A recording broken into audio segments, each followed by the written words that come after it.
നിങ്ങൾക്ക് രഹസ്യമായിട്ട് കല്യാണം കഴിച്ചാൽ പോരായിരുന്നോ? ഇതൊന്നും ആരും അറിയണ്ടായിരുന്നല്ലോ. ഞങ്ങൾ രഹസ്യമായിട്ട് അമ്പലത്തില് ഞങ്ങള് മീഡിയക്കാരെ ആരെയും വിളിച്ചു കല്യാണം കഴിക്കുന്നത്. ഇത്രയധികം മേക്കപ്പ് ചെയ്യുന്നത്, അല്ലെങ്കിൽ എന്തിനാണ് ഇത്രയും ആഡംബരം കാണിക്കുന്നത്? മേക്കപ്പ് ചെയ്ത് വൃത്തിയായിട്ട് വെൽ ഡ്രസ്ഡ് ആയിട്ട് നടക്കണം ഞാൻ പണ്ടേ പർട്ടിക്കുലറാണ്. മറ്റുള്ളവരെ നമുക്ക് തിരുത്താനോ അവര് തിരുത്തേണ്ട ആവശ്യമില്ല, അവര് കൺവിൻസ് ചെയ്യേണ്ട നമുക്ക് ആവശ്യമില്ല. ഹണിമൂണിന് പോവാൻ പ്ലാൻ ചെയ്യുന്നുണ്ടോ? പറഞ്ഞോളൂ. തായ്ലൻഡില്. അതെ, പിന്നെ അങ്ങനെ ഒരാള് തന്നെയാണ് ഇത്. അതെ. അല്ല, അങ്ങോട്ടും ഇങ്ങോട്ടും ഈ പറയുന്ന ഇഷ്ടങ്ങൾ അങ്ങോട്ടും ഇങ്ങോട്ടും പറയുന്നത് ഇങ്ങനെയൊക്കെയാണ് ഞാൻ ഇങ്ങനെ, അതുകൊണ്ട് ഇങ്ങനെയൊന്നും വിചാരിക്കരുത്, അങ്ങനത്തെ എന്തെങ്കിലും കോൺവെർസേഷൻ നടക്കാറുണ്ടോ? നടക്കുന്നുണ്ട്. ഞാൻ പറഞ്ഞില്ല ഒരു ചൈൽഡിഷ് ബിഹേവിയർ ഉണ്ട്, ഞാനിങ്ങനെ എന്നെ വഴക്ക് പറയരുത്. അങ്ങനെ ഈ സ്നേഹമുള്ളവരുടെ വഴക്ക് പറയത്തുള്ളൂ. അതെ, വഴക്ക് പറഞ്ഞില്ല എനിക്ക് സ്നേഹമില്ല. അതെ. എന്താ ഈ അതുപോലെ തന്നെ ഹണിമൂണിന് പോവാൻ പ്ലാൻ ചെയ്യുന്നുണ്ടോ? ഞങ്ങൾ അറിഞ്ഞു ഓൾറെഡി, അതുകൊണ്ടാണ് ചോദിക്കുന്നത്. 13th പോവാൻ പോവാ. അതെ, എങ്ങോട്ടേക്കാണ് യാത്ര? തായ്ലൻഡില്. അതെ, അത് ഞങ്ങളിങ്ങനെ, അതായത് ഓൾറെഡി മറ്റേ ഇന്റർവ്യൂലൊക്കെ അറിഞ്ഞിട്ടാണല്ലോ, അതെല്ലാം നമ്മൾ സ്വാഭാവികമായിട്ട് ചിലർ വയനാട്ടിൽ പോകുന്ന പറയുന്നുണ്ട്, ചിലർ മലേഷ്യയിൽ പോകുന്ന പറയുന്നുണ്ട്. ഞങ്ങൾ തായ്ലൻഡ് പോവാൻ തീരുമാനിച്ചു. എന്നുവെച്ചാല് ഫസ്റ്റ് ഈ പറയുന്ന പോലെ ഓക്കെ, നമ്മുടെ സമൂഹം എങ്ങനെയാ കാര്യങ്ങൾ കാണുന്നതെന്ന് വെച്ചാൽ, ഓക്കെ എൽഡറായിട്ട് വിവാഹം കഴിച്ചു, ഓക്കെ അത് കമ്പാനിയൻഷിപ്പിന് വേണ്ടിയിട്ട് കല്യാണം കഴിച്ചു. പക്ഷെ ആരും എൻജോയ് ചെയ്യുന്നത് അത്ര താല്പര്യമില്ലാത്ത ആൾക്കാരാണ് കൂടുതലും. ശ്രദ്ധിച്ചാൽ അറിയാം. സന്തോഷിക്കരുത്, നിങ്ങൾ അഡ്ജസ്റ്റ് ചെയ്ത് ജീവിച്ചോ, പക്ഷെ സന്തോഷിക്കരുത് എന്നൊരു, അങ്ങനെയാണ് എല്ലാവരും ഒരു കാഴ്ചപ്പാട്. അപ്പൊ പിന്നെ ഈ തായ്ലൻഡ് പോകുമ്പോഴൊക്കെ ആകുമ്പോഴത്തേക്ക് നല്ല രീതിയിൽ നെഗറ്റീവ് കമന്റ്സ് വരാൻ സാധ്യതയുണ്ട്. എങ്ങനെയാണ് കാണുന്നത്? ഞാൻ പറഞ്ഞു, ഞാൻ ലീസ് ബോധേഡാണ്. ഞാൻ ഇത് കൊടുക്കുന്ന ഞാൻ എന്ത് ചെയ്യുന്നു, ഞാൻ എന്ത് പറയുന്നു എന്നുള്ളതിൽ ഞാൻ ഇമ്പോർട്ടൻസ് കൊടുക്കുന്നത്. മറ്റുള്ളവരെന്ത് പറയുന്നു എന്ന് വെച്ചാൽ, മറ്റുള്ളവരെ നമുക്ക് തിരുത്താനോ അവര് തിരുത്തേണ്ട ആവശ്യമില്ല, അവര് കൺവിൻസ് ചെയ്യേണ്ട നമുക്ക് ആവശ്യമില്ല. If you are happy, that's ആൾ. അതുപോലെ ഏറ്റവും കൂടുതൽ നെഗറ്റീവ് കമന്റ്സ് വന്നൊരു കാര്യമാണ് കല്യാണത്തിന് മേക്കപ്പ് കാര്യങ്ങൾ. എന്തിനാണ് ഇത്രയധികം മേക്കപ്പ് ചെയ്യുന്നത്, അല്ലെങ്കിൽ എന്തിനാണ് ഇത്രയും ആഡംബരം കാണിക്കുന്നത്, പ്രായം ആയിട്ട് വിവാഹം കഴിക്കുന്നതല്ലേ, എന്തിനാണ് ഇത് അത്രയും ഇത് എന്നൊക്കെ രീതിയിൽ.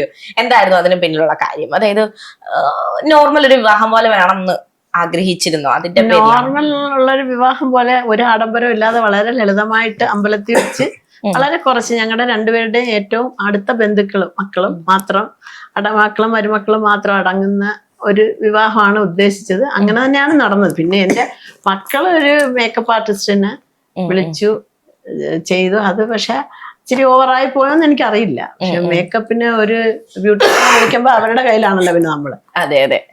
അല്ലാതെ ഞാൻ അങ്ങനെ വലിയ ആഡംബരത്തില് വലിയ മേക്കപ്പ് ചെയ്ത് വരണമെന്നൊന്നും ആഗ്രഹിച്ച ആളല്ല.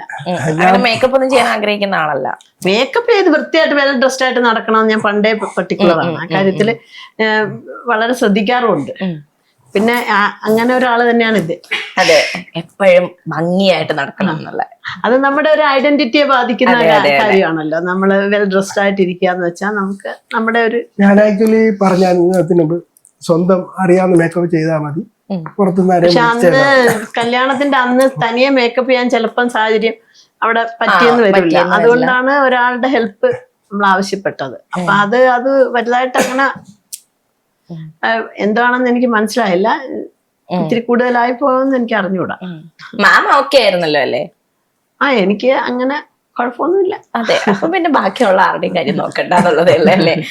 അതില് പിന്നെ പറയുന്നതെന്ന് വെച്ചാൽ, എന്തുകൊണ്ടാണ് മീഡിയ അറ്റൻഷൻ നോക്കിയത്? നിങ്ങൾക്ക് രഹസ്യമായിട്ട് കല്യാണം കഴിച്ചാൽ പോരായിരുന്നോ? ഇതൊന്നും ആരും അറിയണ്ടായിരുന്നല്ലോ. ഞങ്ങള് രഹസ്യമായിട്ട് അമ്പലത്തില് ഞങ്ങള് മീഡിയക്കാരെ ആരെയും വിളിച്ചു. കല്യാണം കഴിക്കുന്നത് അല്ല, അതായത് അഭിപ്രായമാണ്. എന്തിനാണിത് ലോക ശ്രദ്ധ പിടിച്ചു പറ്റുന്നത്? അതിന് ഇത് രഹസ്യമായിട്ട് നമ്മള് കല്യാണം നടത്തി രഹസ്യമായിട്ട് ഒരിടത്ത് ജീവിക്കാനല്ലോ. അല്ല, അതെ. നമ്മളെന്തായാലും സമൂഹത്തില് നമ്മള് ഭാര്യ വിളിച്ചു വരുത്തിയല്ല.